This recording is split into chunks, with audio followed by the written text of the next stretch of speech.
આવી કરુણ ઘટના છતાં વડાપ્રધાન શ્રી ચૂપ, ગુજરાતના મુખ્યમંત્રી શ્રી વેસ્ટ બેંગાલ માટે જે ભાષા એમને આવડતી ન હોય એમાં ટ્વીટ કરતા હતા.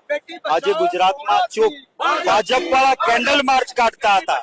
આજે ચૂપ અતિશય કરુણ ઘટના. 6 વર્ષની દીકરી, શિક્ષકમાં માણસ ઈશ્વરનું દર્શન કરે.